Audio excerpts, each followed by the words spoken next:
Before I say anything, I have to thank you all for joining us today. When we decided to have our event in the community center, never in a million years did we think that so many of our friends, our neighbors, my colleagues, even my family would be able to join us today. I really am overwhelmed by your support. I know it's not easy to take time out of your day, it's not easy to contribute, but to have so many of you here with me means the world.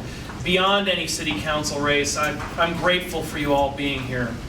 But there are a few people I have to acknowledge. I wish I could thank you all one by one, but you know, when you're standing between people in an open bar and sausage, that would be dangerous. So, but I do have to acknowledge my mother and my father, John and Karen Plecnik.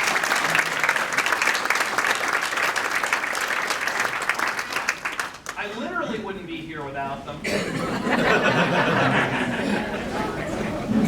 But I will say that if there's anything that gave me the chance to be a law professor, to work on Wall Street, to advise a federal judge, it was my mother homeschooling me all the way through high school, and then my father, the original Professor John Plecnik, helping me and each one of my brothers and sisters go to college absolutely free.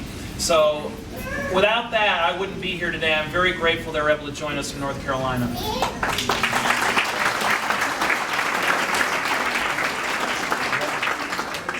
I also want to take a moment to thank my colleagues from Cleveland State who are here today.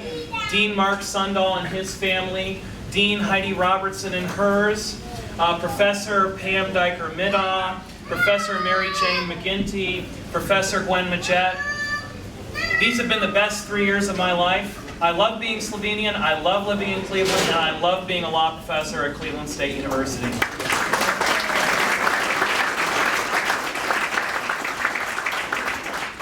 There are two other dignitaries here that we can't overlook. One was working in the kitchen, the bar, Paul Livrisha of the Slovenian radio program, every Saturday. And the other, the legendary Tony Pekošek, who's been the polka king for I think 50 years, 52 years now.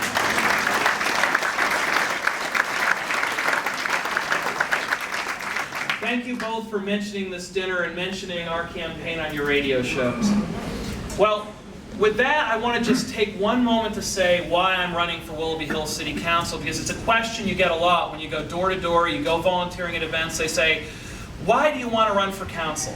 What issue inspires you? And there are 4 issues that are very important to Willoughby Hills. 1, fiscal responsibility. In tough times, government needs to do more with less. We've lost businesses, we've lost tax revenue, and I think with degrees in accounting, law, and tax, I'm uniquely qualified to look at our budget and make our budget work. 2, economic development. The old Lomans Plaza, now called Bishop Chardon Plaza, and the shops at Willoughby Hills has lost a lot of businesses from Sam's Club on down. We need a young councilman with energy to bring some businesses back to that plaza. And as someone who lives down the road on Bishop, I really care about the vitality of Lomans Plaza. 3, safety. The 2 biggest services that any city provides are police and fire. You have to know how to work with the fire chief and the police chief, and I feel ready for that task. And lastly, no airport expansion. I don't think any of us want 747s living in Willoughby Hills. But the truth is, beyond any one issue, the reason I want to be on city council is I want to do the work. There are too many trustees, too many councilmen, too many congressmen that take the title, vote yay or nay, but don't even read what they're voting on. I want to read every bill, read every budget, talk to each employee, so that whether I agree or disagree, I'm making an informed vote. That's why I'm running for city council. That's why we like to say I'm ready to serve, and thank you all.